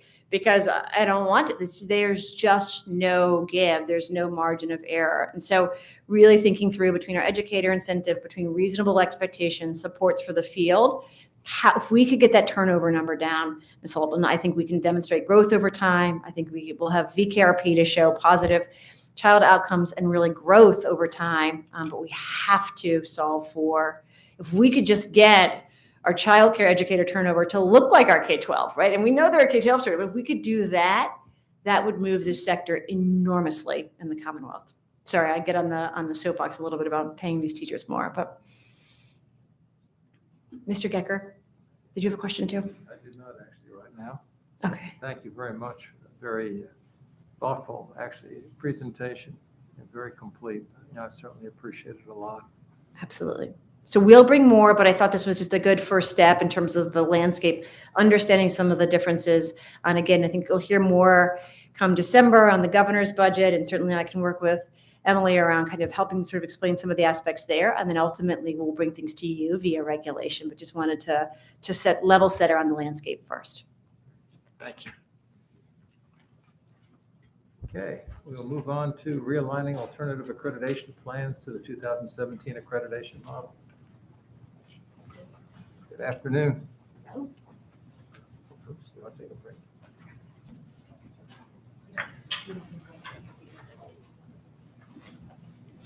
No, break.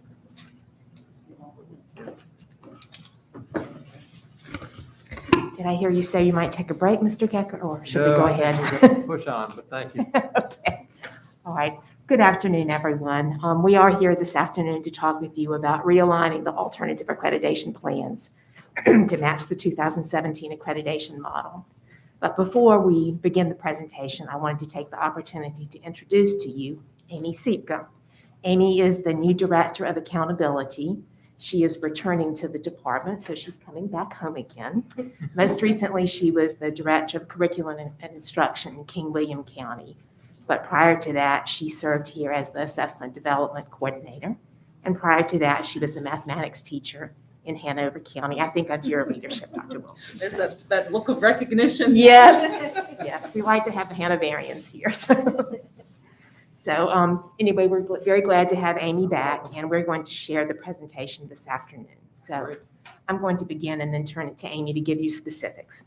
So we really are talking today about realigning our alternative accreditation plans to match our new accreditation model. And I'll begin by just giving you a little bit of background.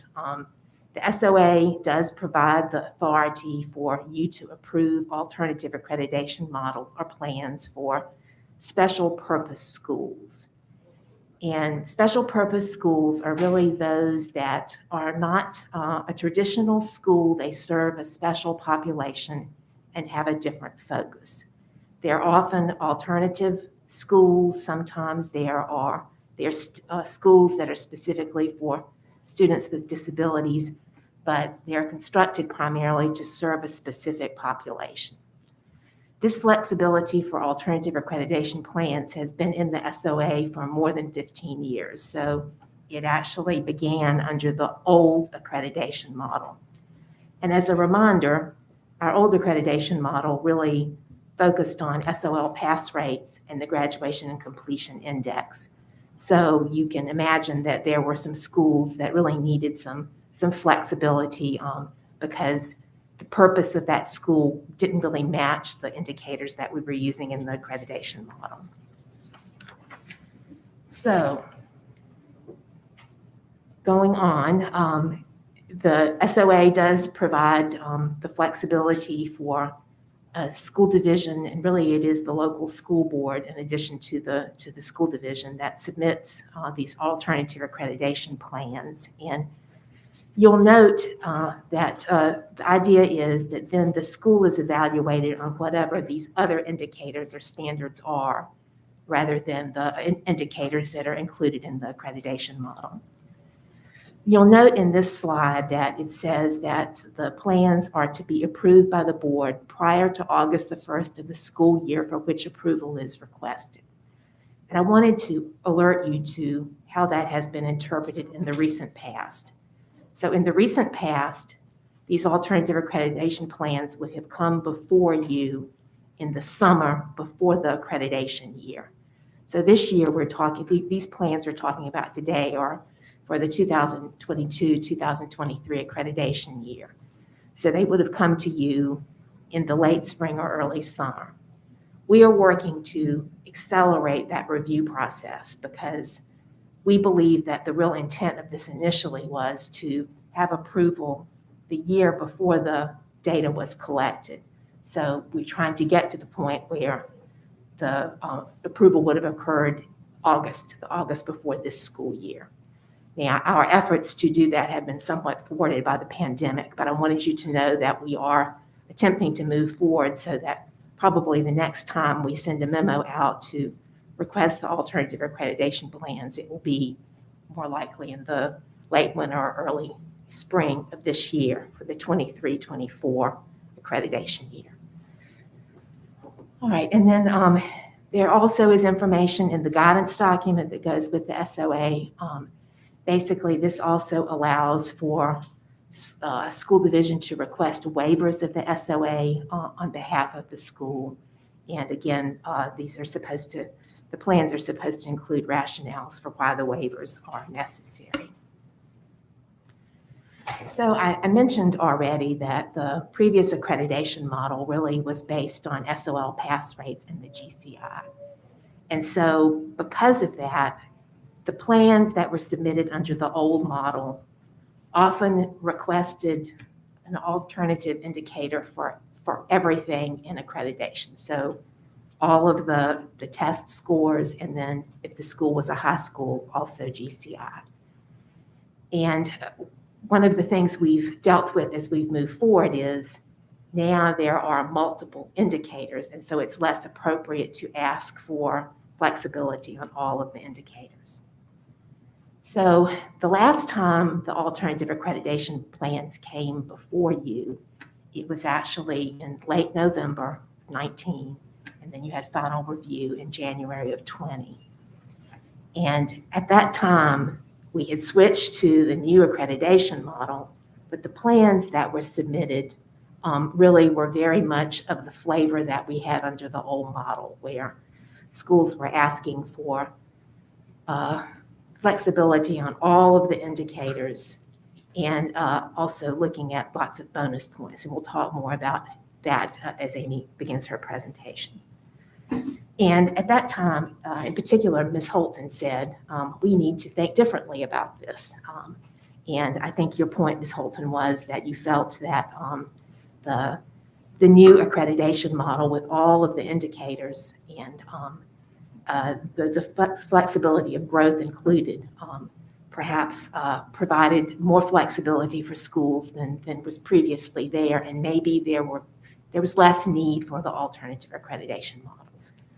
So when we submitted the memo this year to ask for the alternative accreditation plans, we tried to think about that idea of trying to align the plans more closely to the new model. And we did send out a memo this past spring. And the criteria I'm going to go over were for the most part in the memo. There's one place I'll tell you where we've adjusted it slightly.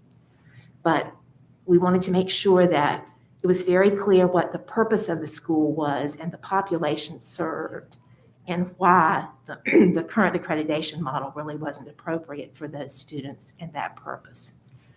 And then we wanted the plan to include a detailed rationale for which accreditation indicators were not appropriate and why.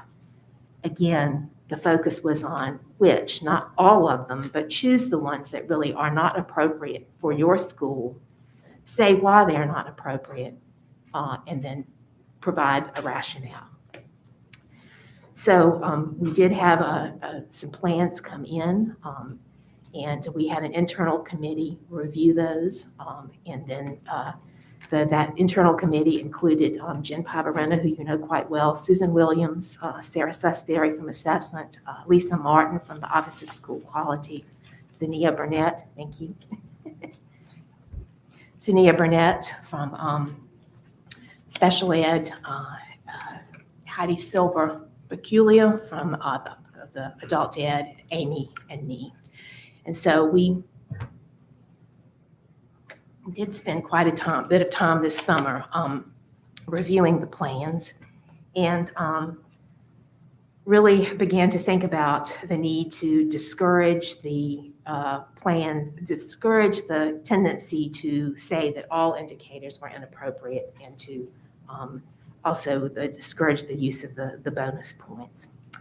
So the next criteria is a little bit different. The memo did require a rationale, but what we've changed here is, I think we had all assumed that a rationale would include some historical data about why the indicator wasn't appropriate. That was not something we saw. So moving forward, we will ask for data to justify the need for an alternative accreditation plan for a particular indicator. And the thought is, if the school is already meeting the benchmarks on the indicators under the current accreditation model, likely they would not be approved for an alternative if they're already meeting it. So that is something that we will modify moving forward. And then the next part of the plan is that there are to be alternate indicators suggested, and they need to be clearly explained. So if you're not going to use the chronic absenteeism calculation that we use, what is it that you would use, and explain why. And then lastly, that the achievement indicators must include the SOL test. That is part of what is required under your regulations and under the SOA. And then because many of these students do attend alternative high schools, there's another requirement that whatever program the school is providing would enable them to be successful when they return to a regular school setting. And then lastly, if there are waivers required, so waivers of the accrediting standards, that the rationale for those is clear and appropriate.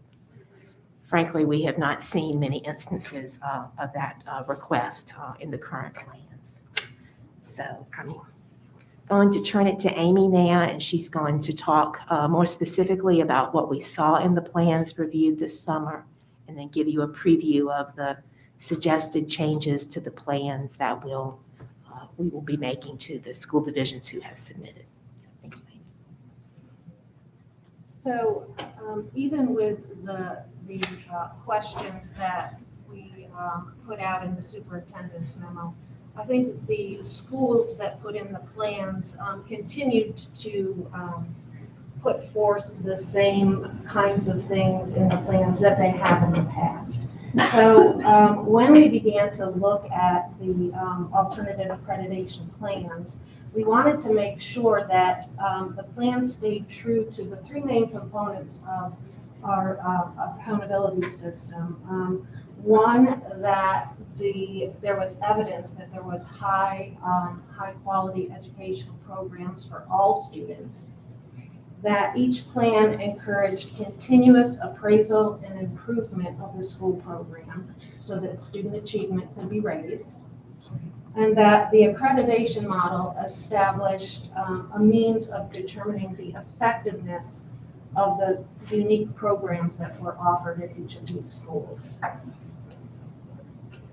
So when the plans are submitted by schools, they include requested modifications. The committee needed to decide what was allowable and what needed to be changed to be aligned with our new model. One of the concerns that we had was the tendency to exclude student groups from calculations. So for example, an exclusion of a student group would be a request for special education students or L students above a certain age who withdrew from the school not to count in the GCI or dropout calculations. So these type of requests really go against one of our tenets of the plan, that was that we wanted to make sure that these plans included all students to the greatest extent possible. So excluding students is something that we wanted to minimize. The one exception, as we discussed, all of the exclusions that we were seeing that we would like to allow flexibility for is for students who enrolled in Virginia public schools for the first time after compulsory attendance age. Many of the schools who submit plans, they have a lot of older age students, and a couple of them indicated in their plans that there really was no upper age limit to enroll in their school. The committee also noticed that the established benchmarks for the level indicators were often amended. So for instance, the performance level for a level 1 indicator for English may have been lowered below the state's benchmark of 75%. So rather than allowing changes to the benchmark, we felt it was more appropriate to keep the benchmarks stationary, but to allow flexibility with the improvement indicators. So for instance, rather than using a reduction in the failure rate of 10%, schools could propose something different, perhaps 5%. So in this manner, the benchmark stays consistent with the state's expectations, and the school is still showing continuous improvement. As you are aware, the floor required to use the reduction in the pass rate is 50%. So one of the recommendations we are making is that schools can amend the floor if it's warranted by their student population. Many of the students in these schools have a long history of academic struggles, personal, family, and home life challenges, time incarcerated or in juvenile detention, health issues. Since the population of a school may have a very disproportionate number of these student groups, we felt that lowering the floor was justified in some cases if it was appropriate, we deemed it appropriate by looking at that particular school. Also, in many of the plans, there were modifications to the three-year rates. And many times the schools wanted to use a best of model. They wanted to say for our 3-year rate, we would use the best 3 out of the past 4 years. Again, that was excluding data. And we felt like rather than do that, that we would recommend using additional years to calculate a multi-year rate. So perhaps use the last 4 years in order to help schools deal with the year-to-year fluctuations that may impact their accreditation.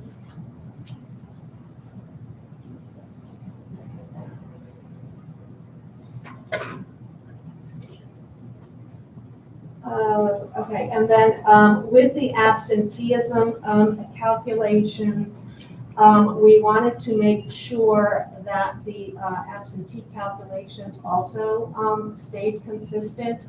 And we were encouraging divisions to kind of look at and redefine or refine their definitions of what meaningful engagement or would be in their schools, and that could guide their absentee policies. A lot of times they wanted to exclude students who were in certain situations, perhaps a student who was in a group home and couldn't come in for COVID. So rather than allowing that exclusion, if they redefine that meaningful engagement, they could be flexible with how they were counting that student presence.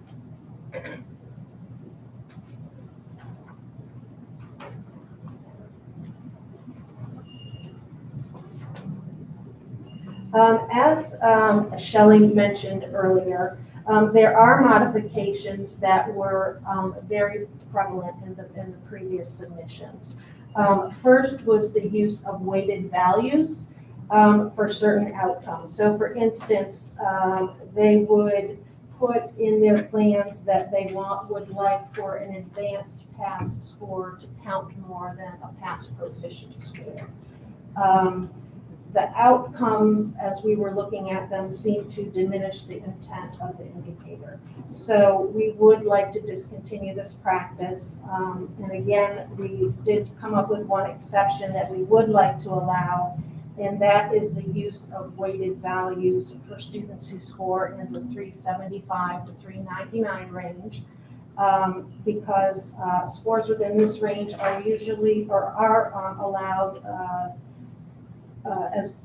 are used as one criteria when schools are awarding locally awarded verified credits.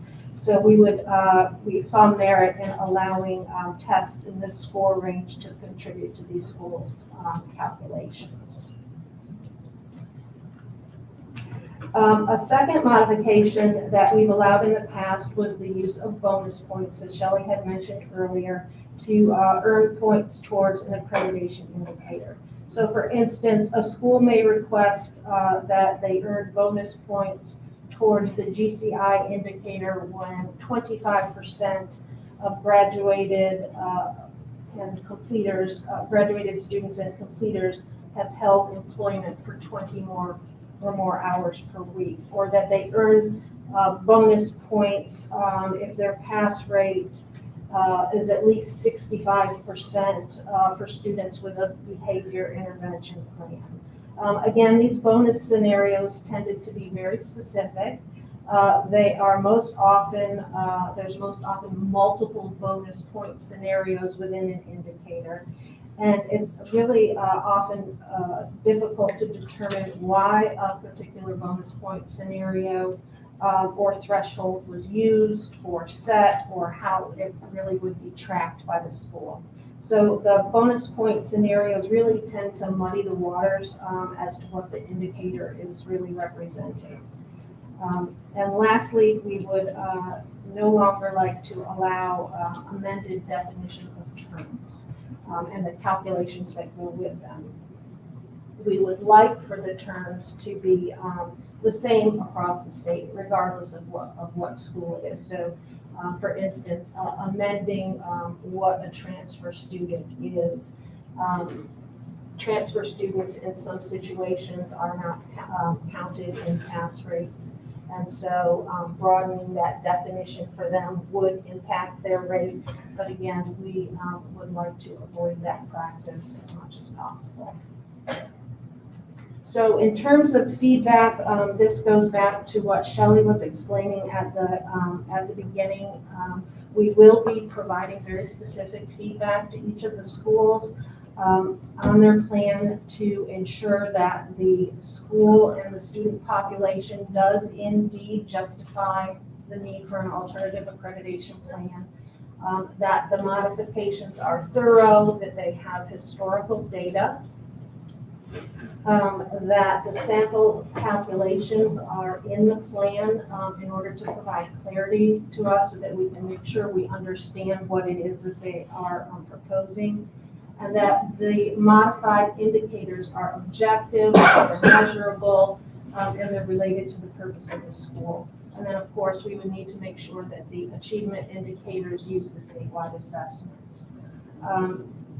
With the expectations that we've outlined along with our specific feedback, we're hoping that we get plans that are more aligned to our new model. And Shelley and I wanted to present this information to you to make sure that our expectations and on how we want these plans to be realigned were acceptable to the board, and to see if you have any comments, suggestions, or questions. And Mr. Gecker, before you take questions, we are planning to have a webinar with the school divisions on Friday, and then they will get individual letters based on the suggested changes to their plans, with the thought that these will come to you in January for first review. How many alternative plans are there? At this point, there are 8. Well, it's not huge, but it's not insignificant either. Okay. Dr. Durant, or I'm sorry, Mr. Swan, Dr. Durant. 2 quick questions on regards to the alignment and the language that we've done in our most recent work on SOAs related to dropout for our SLIFE students. Has that been included in this realignment as well? Some of our proposed language on how we will allow school divisions. I know it's more of a waiver process, but I just want to understand for our SLIFE students that they may have in this, anyone that's presenting an alternative plan. That's my first question. And then the second one, I didn't hear you discuss about, you mentioned for students that are excluded based upon the non-compulsory age after enrolling, but I wanted to find out more about what's already in the standards of accreditation with regards to EL students who have 11 semesters or less excluded in the calculation. Is that also included here as direction? So those are my 2 key questions. Okay, so the first question about SLIFE, I think the allowance of excluding students who enter after compulsory school age will take care of some of that. One thing we discovered as we were investigating these plans is that students are assigned a cohort if they enter school during the time period when they are eligible for a free education. So if we have students who enter school after the age of 18, they're first enrolled after 18, they are assigned to a cohort. And so one of our concerns was that perhaps that was having an impact on the cohort-based calculation. So we think that that will allow for some of it. I think, Dr. Duran, what we're trying to avoid is the wholesale exclusion of groups of students. And, of course, if a school division comes back with a rationale for excluding a very specific group of students, I think we would certainly look at that more closely. But I think the concern was that large groups of students were being excluded in these plans, and we did not think that met the intent of the accreditation system. I appreciate that, and I fully support that. I just want to make sure that we're also not handcuffing or saying to school divisions that they're not allowed to look at, particularly, and I also am very thankful because we don't want to see full exclusion of EL students Right. overall. Absolutely not.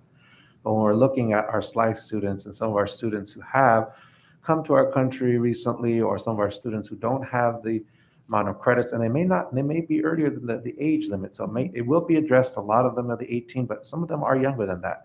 I just want to make sure that we're not throwing the baby out with the bathwater, if you will, on that area, and that school divisions get that guidance and that understanding that that's still allowed. But I thank you for not having it be a blanket exclude EL students, because we do not want that. but there are some areas that I hope that this language and the changes don't throw out completely. And I didn't hear you talk about that. That's why I'm asking to dig a little deeper in that area.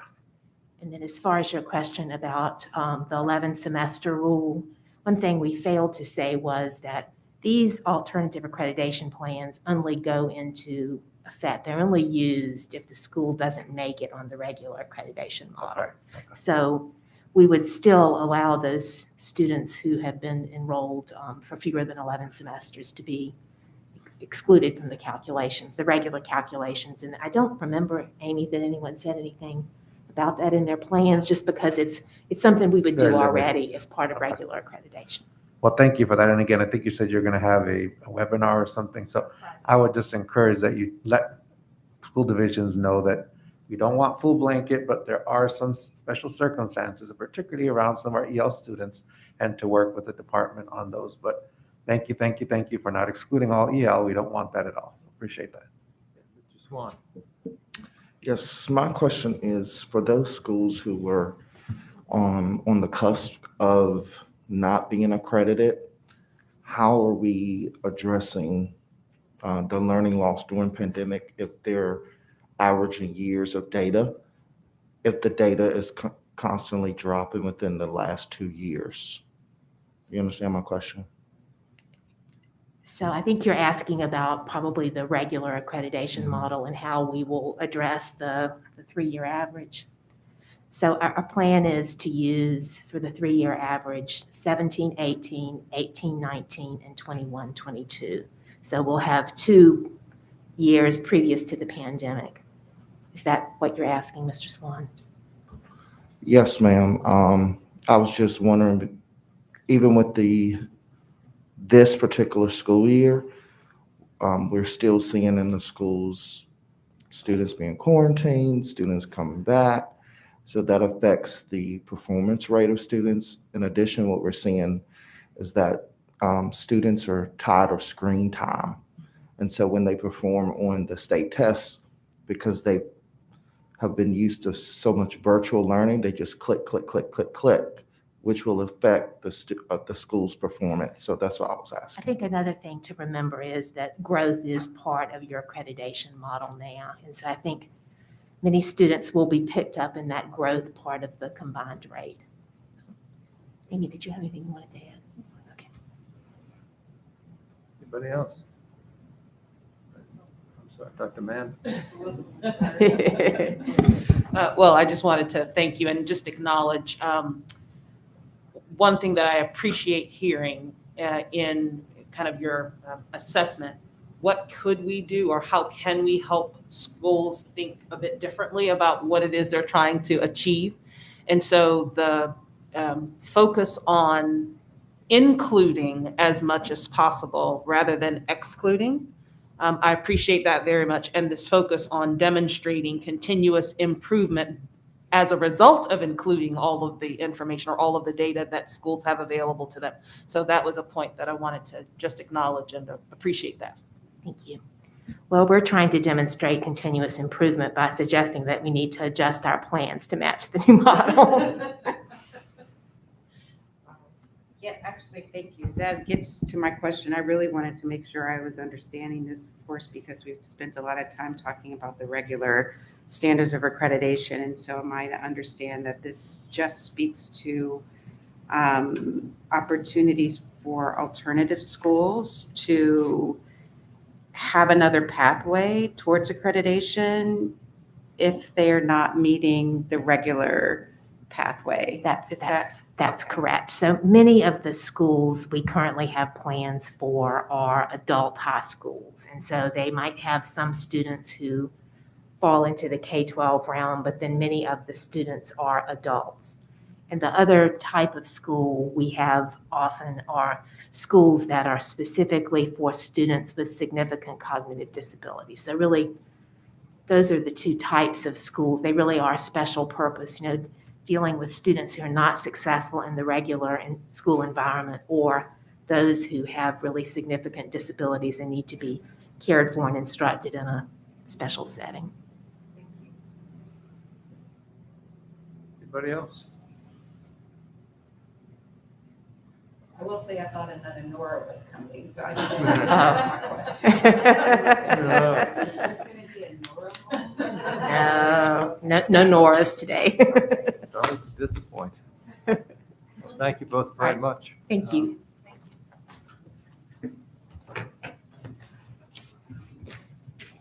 All right, anything else before the board today?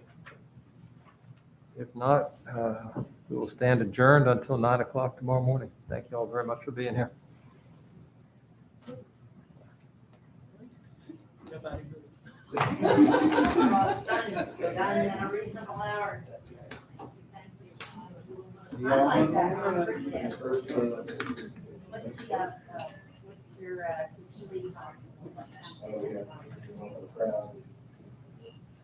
don't know if you Well,